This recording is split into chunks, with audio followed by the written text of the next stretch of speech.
Good morning, everybody. As we go to the Chitas of today, we're holding a Parshas Tetzaveh, Tetzaveh, which is the book of Shemos. We're holding on today's Monday. We're holding the second reading of Tetzaveh.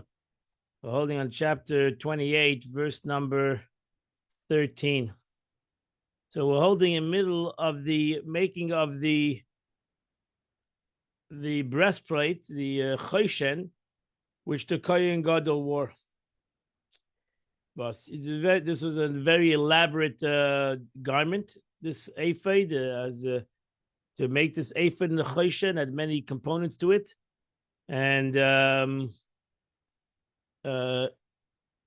hard to, it's also not understood totally, as Rashi tries to explain it.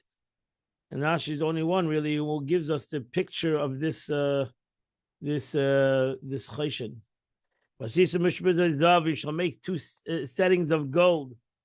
Rashi says minimum of settings is 2. This chapter, the Torah explains only part of what the settings are needed for. In the chapter of the Choshen, there explains the explanation is completed for you. 2 chains of pure gold. You shall make them attached to the edges after the manner of cables. And you place the chains upon the settings. I'll get you a picture.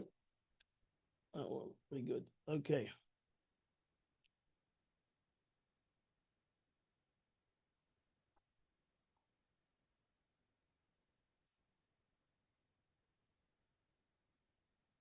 That's the shaysheres upon the settings.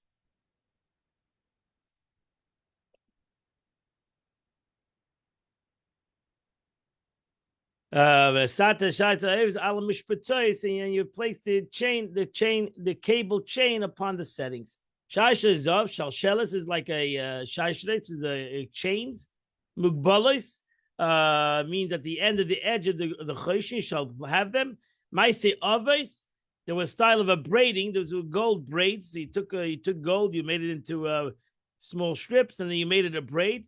Not made it with holes and links like those produced in the cisterns, but those are made of sensors. They were called, in old French, I'm not sure. Izanas, I'm not sure. Rashi says of the cables made of a style of a cable. This braided gold chain looked like a cable on these 2 settings. This is not the place of the command for making the chains, nor the command for fastening them. The word vitasa stated here is an imperative expression, and the word nasata is stated also as an imperative expression, rather only in the future tense.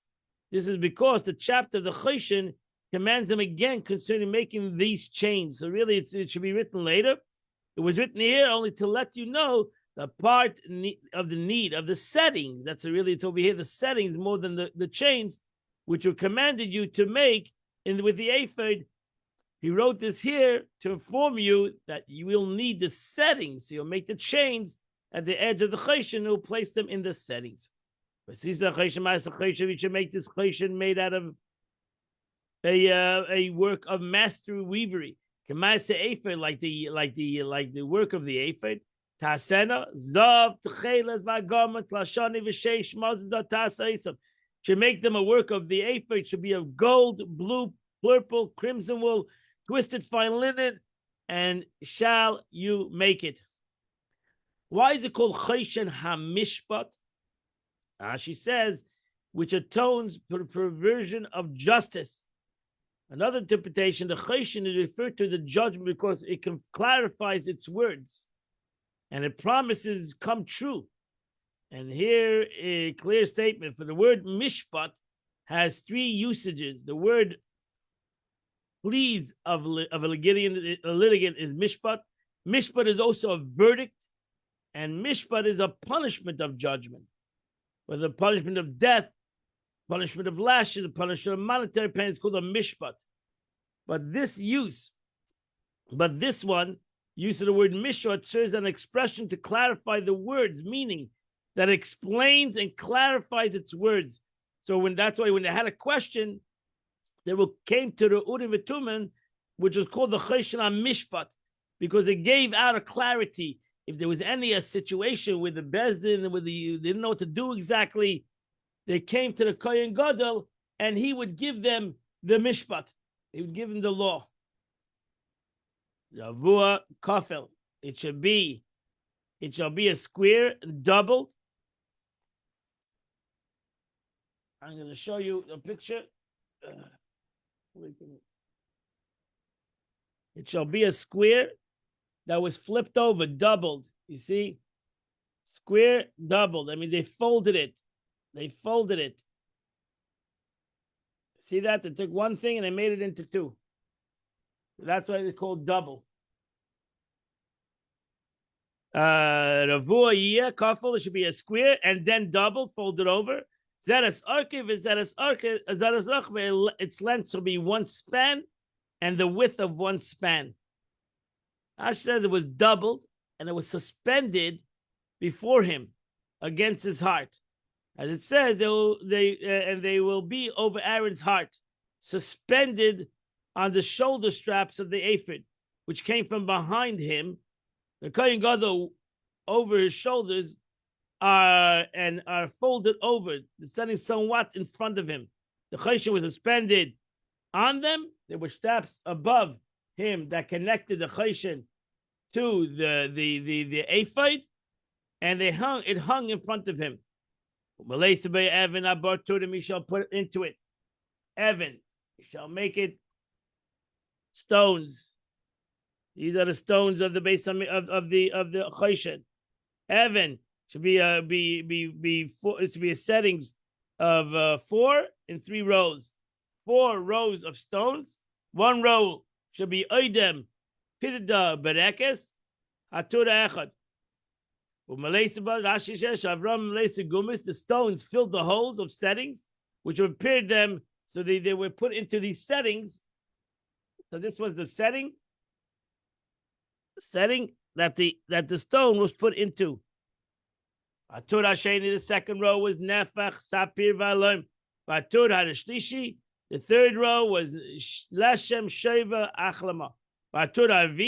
The fourth row was tashish shoyim v'yeshva. Different stones, different beautiful stones. They shall be set in the gold settings. Now she says, the rows shall be set in gold in their fillings, encircled by the setting of gold in the depth, according to the measure, the fullness of the thickness of the stone shall be the setting. And these stones shall be al shmeis b'nei Yisrael, are the names of the Jewish children, the children of Israel. If you can see this picture, you can see the names upon it.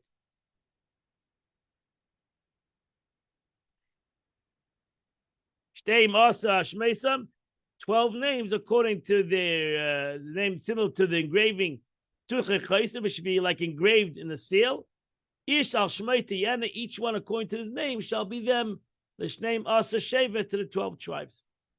Now she says, according to the order of their where they were born, shall be the order of the stones. Oidem, for example, for Ruvain, Pitida for Shimon, and similarly for all of them. Keep on going as you go. Ruvain, Shimon, Levi, you go according to each one where he was born. So now we go to the chains. This is the picture of a chain.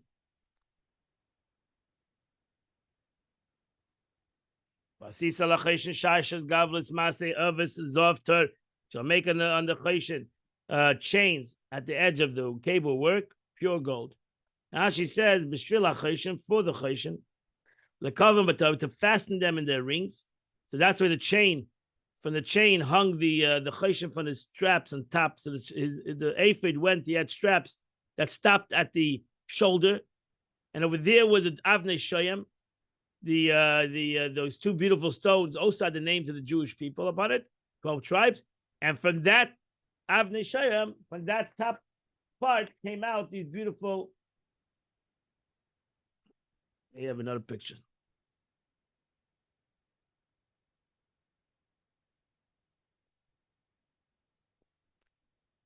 So you have on top, and then you had over here the mishpatzais and the chains that the chayshin would hang on.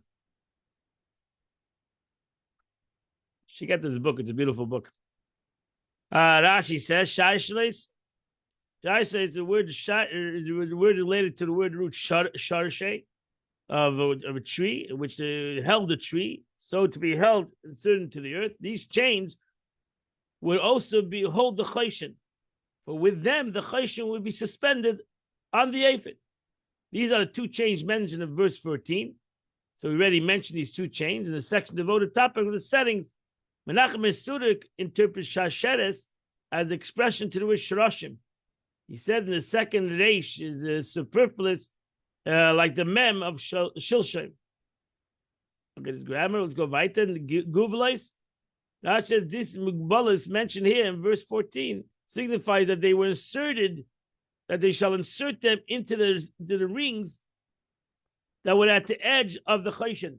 The chayshin had rings. You can see the rings over here.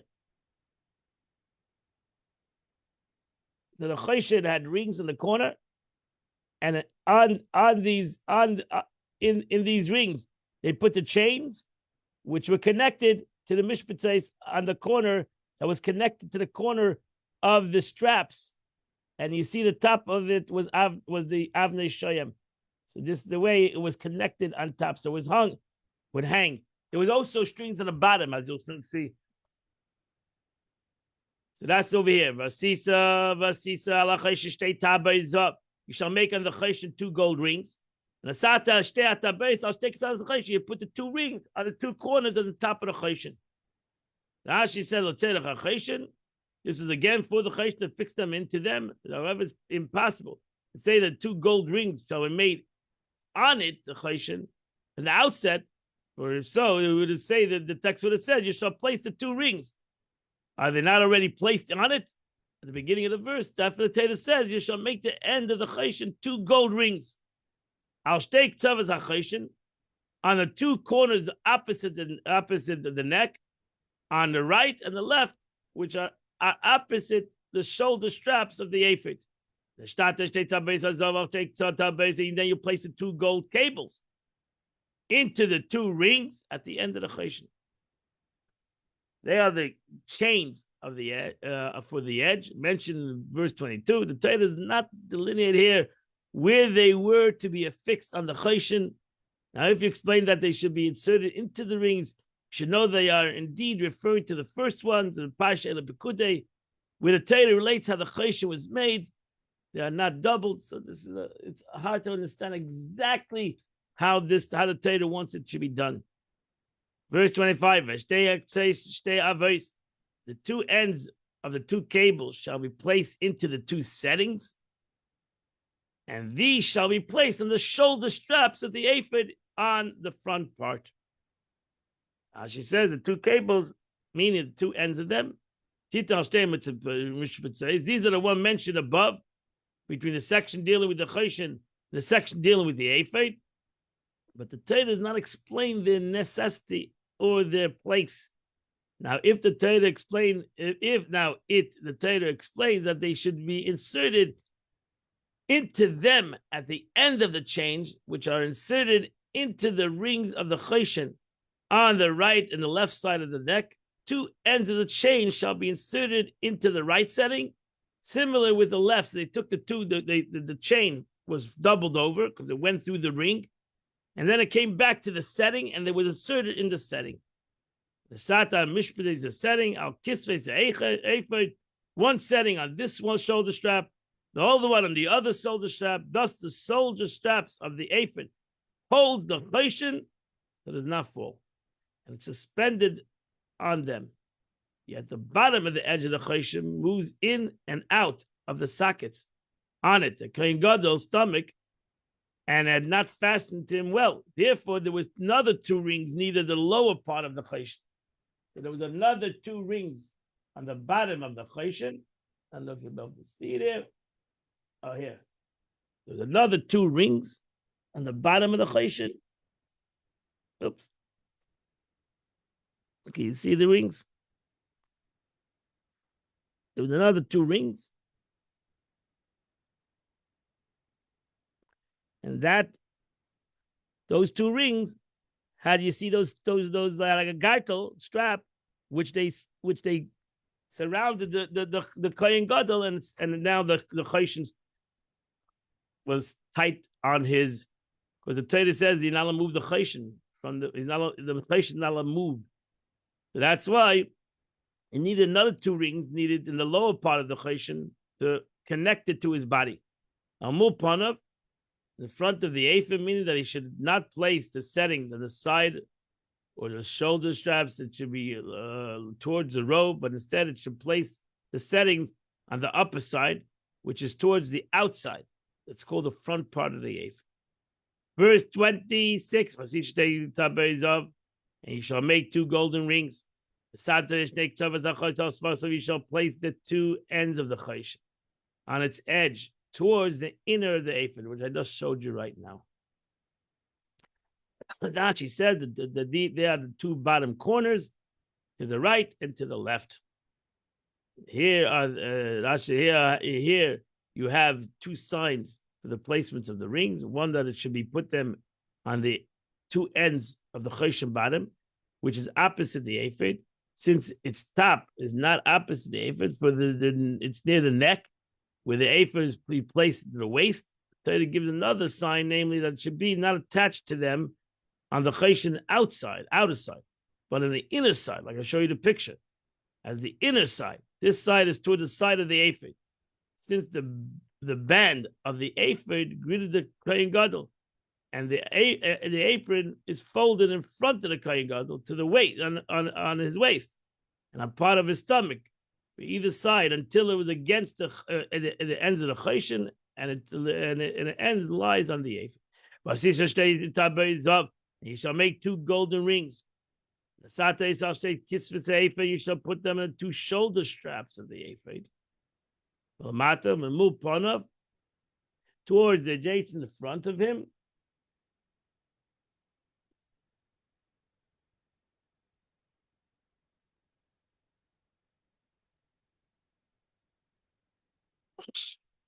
That's what he's talking about. The guy was well bonded together. Everything didn't move. She says, for the settings were placed in the upper end of the shoulder straps of the ephod, which were on his shoulder opposite his throat, which was folded and ascended in front of him. Concerning the rings, however, demanded that he placed in the second end of the shoulder. This was the second end of the shoulder straps that were connected to the bottom part of the ephod. You attach it slightly above the belt. The seam was adjacent to the belt. And these rings were placed slightly above, where the shoulder straps begin to rise. That is what's meant when it said the band above the band of the ephod. These rings were placed opposite the end of the choshen, and he inserted the blue cord in these rings and in the rings of the choshen. That's how he connected the bottom part of the choshen to him. And he shall fasten the choshen from its rings to its rings, still techelas, with a blue cord, blue gaitel. Lias acheshem ve'ezvei should be on the ephod, but a yizach acheshem al ephod, and the choshen will not move away from the ephod. And that was the mitzvah he had; it wasn't allowed to move. Lias acheshem, so that the choshen would be fastened to the bound of the ephod. Layizach. Layizach is a word meaning 7. It's an Arabic expression. Verse 29. But Nasa and his Bnei Yisrael, the choshen of Mishpat shall carry the names of the Jewish people in the choshen of Mishpat Aliba in his heart. The Vayal HaKodesh, when he comes to the holy, to remembrance for God. And then you have to put the place in the choshen, the Urim v'Tumim. So this was put into the flap. Into the flap was put the Urim v'Tumim. Here you have a picture. So you see in the center, the choshen was made of one piece of cloth that was divided, that was flipped over. So it was a middle in there. So they put the Urim V'Tumim. Rashi will say what the Urim V'Tumim is. Rashi, Avaya Alev Aaron shall be on the heart of Aaron, but very lifnei Hashem when he comes before God. Nasaris Mishpat Bnei Yisrael, and Aaron will carry the judgment of the Jewish people. Aliba in his heart, lifnei Hashem Tamid, for God always. Rashi says Urim V'Tumim. What is Urim V'Tumim?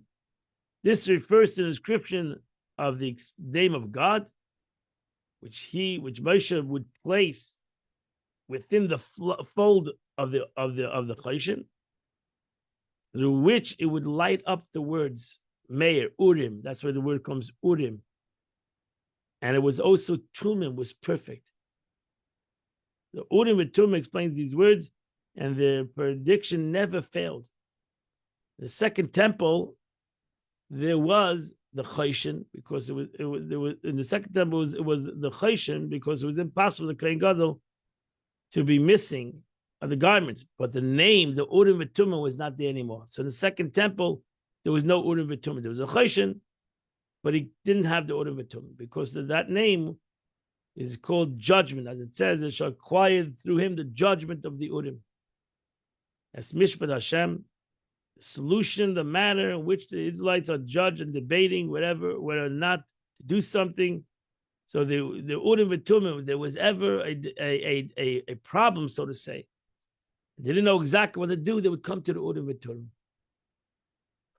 Well, Fila Medish, and the Medish says that the Choshen atoned for version of justice. It's called judgment. It's Mishpat Bnei Yisrael, because the forgiveness of the sins of judgment. That completes the Chumash for today.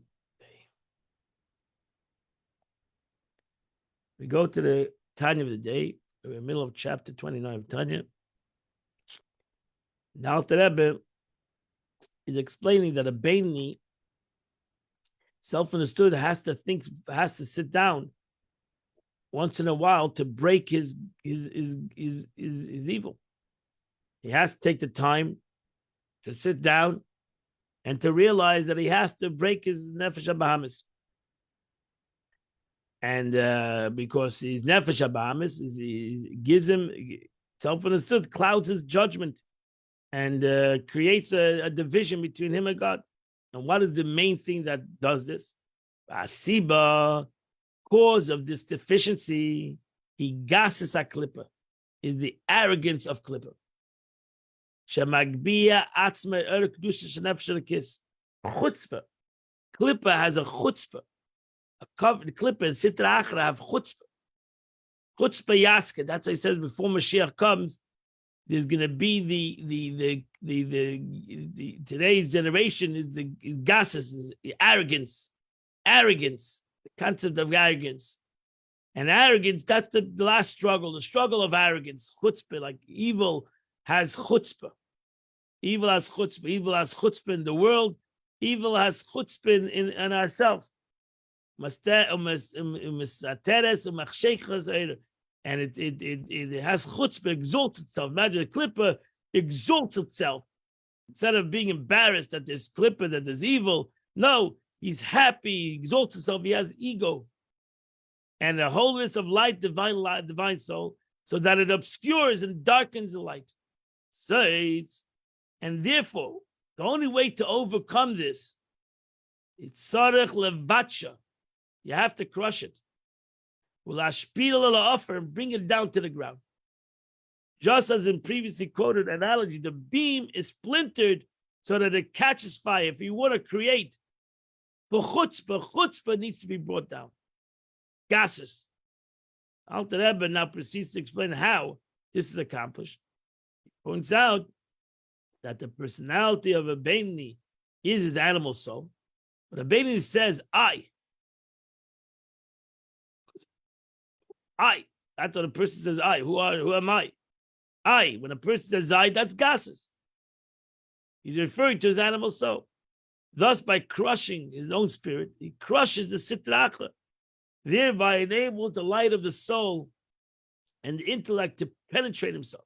So therefore, a person ultimately has to break himself, has to break his nefesh abamis.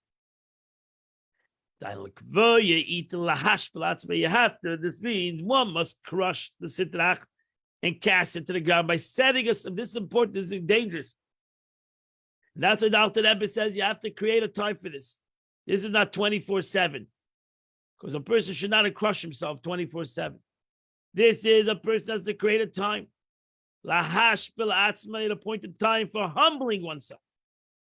Lias nivza be'enai v'nimas, so that he'll be despicable and contemptible in his eyes. And you have to do that. You have to make a time, private time, to realize, to put you down. You're not so big. Humble yourself. As it says, v'leiv nishbar, a broken heart, ruach nishbar, a broken spirit. He has sitrach, break. We're not trying to break ourselves. To break ourselves, we try to break our negativity, our sitrach. That's what we're trying to break. But just me. If I want to be a Beinani, I have to once in a while sit down and break myself privately.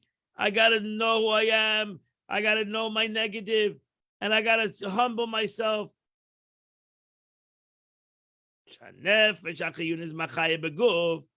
For in his heart, that's a problem. He might think he's a great tzaddik because he's doing this going good, he's doing that good, he's doing the other thing good, and that's wonderful. But ultimately, I have an nefesh habahamis. I have an animalistic soul. And that I have an animalistic soul, that shows that I am not there yet. I'm far from there. And therefore, the only way I can bring down this concept is by taking some time and humbling myself, having less arrogance, having less ego. Because how great you think you are, ultimately, that I have an animalistic soul. How great I think I am, that I have an animalistic soul. That already shows how far I am. Because if I was such a holy person, I wouldn't have an animalistic soul. If I was a tzaddik, I wouldn't have an animalistic soul. So that I have an animalistic soul, that shows I'm not a tzaddik. I'm far from a tzaddik. And therefore, I have evil desires. And even it might be that it doesn't come into action, but still I have it. I have these evil tendencies that I think about once in a while, and it comes and bothers me. So I have to humble myself. I have to break the sitrach. I need to humble myself.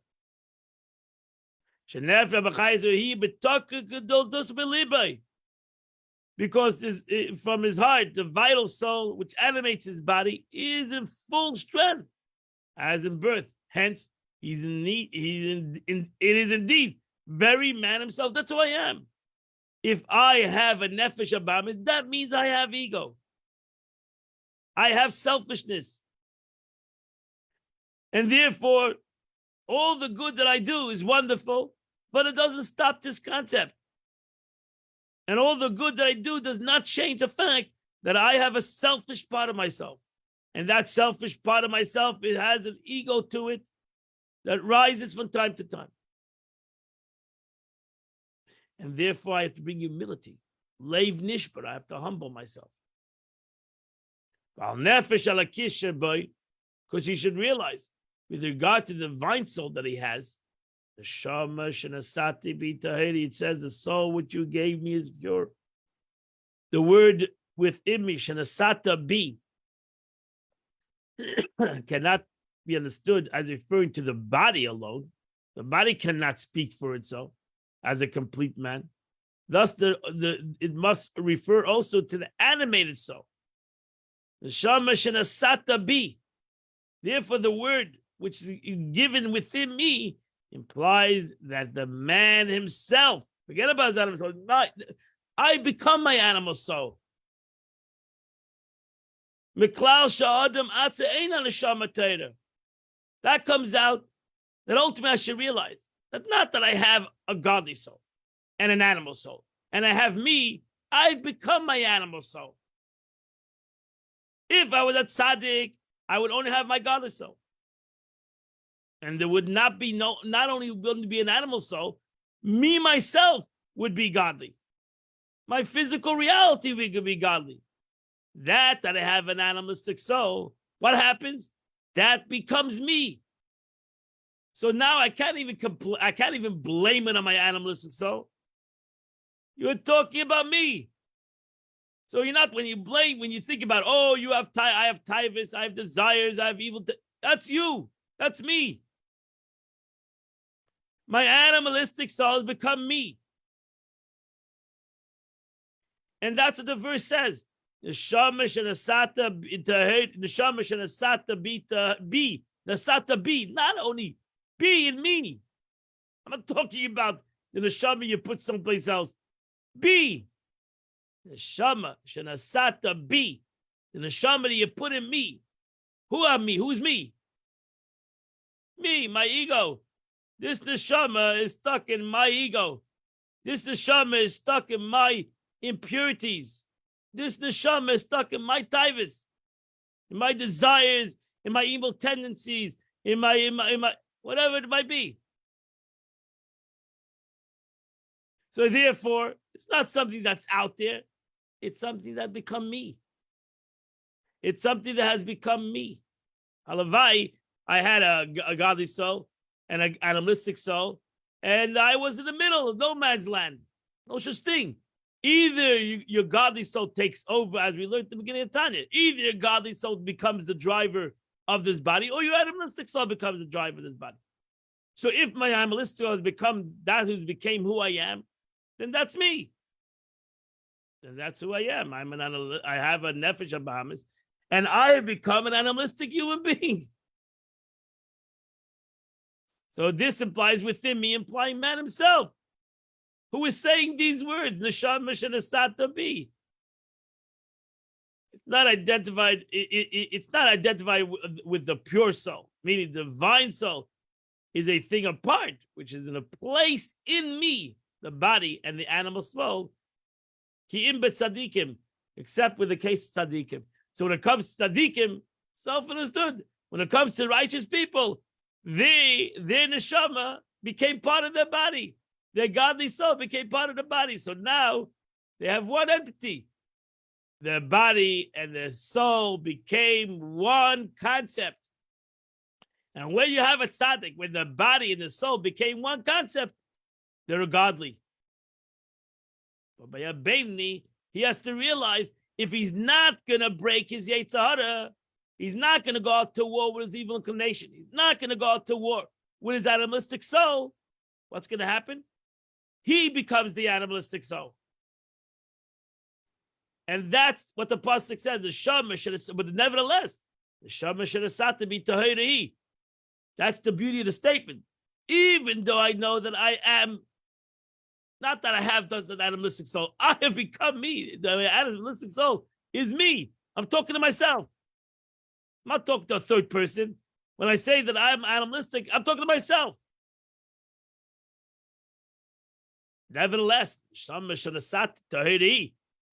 pasuk is the statement is telling you that nevertheless, you have a godly soul. You can overcome your animalistic soul. Even if you become the animalistic soul, you have the capability to that the Eibush to put this godly soul within you, in this animalistic soul, in me. So therefore, that's why I have to break myself. Now I have to realize why I need to humble myself. Because it's not humbling my animalistic soul, it's humbling me. And the more I break myself, I humble myself, I humble Sitra Achra, then I break the concept of my animal soul. But first I have to break myself. I have to learn how to humble myself. I need to learn how to have humility. Most important thing you learn in Chassidus and Torah in general is humility. A Yid has to learn how to be humble. Humble before, you have to be humble before, the Mishnah says, you should be humble before everybody. Over here, you should be humble before every human being even. For sure, when it comes to God, that we need to learn humility. Pashut, simply humility. That we should learn what means the concept of humility. And why? Why is it important for us to learn humility? because basically by humbling myself, and again, you have to be careful because humbling does not mean that you become nothing. Humbling means that I realize that I have a lot of work to do with my godly soul. I have a lot to accomplish with my godly soul. And the more I humble my animalistic soul, the more, and which means myself, the more I humble myself, not only before others, but before God. That's really over here, before the Eibishter. I can break my animalistic soul and I can have revelation of my godly soul. Because as it says, when one stands, the other falls. So therefore I cannot have my cake and eat it. I need to humble myself, and by doing that, I have a revelation of my godly soul. The shamash and asata bi tahirihi. I need to reveal this taharas. I need to reveal this purity. I need to reveal this godliness. And how do I do that? It's bringing humility. And that, again, as Alter Rebbe is going to continue, you need to find a time and a place to humble oneself, to realize his true service, what he needs to be doing in this world, and everything that he's stuck with and that he's trying to fight with is really nothing in comparison to the shamash and asata bita oirai. The soul that you have put into me is pure, it's godly. Ata barasa, you created it at the outside. This is Yitzir Kapo Shakadosh Baruch Hu, the Eibishter created this unbelievable soul, and it's in me. I need to humble myself to realize the greatness of this neshama. And the more I can humble myself, the more the greatness of this neshama, this soul, this light, this Oid Eliki, Oid Ein Sof, which is ultimately Oid Ein Sof, the infinite light of God, will be revealed in me. It's not to be, so that you put in me.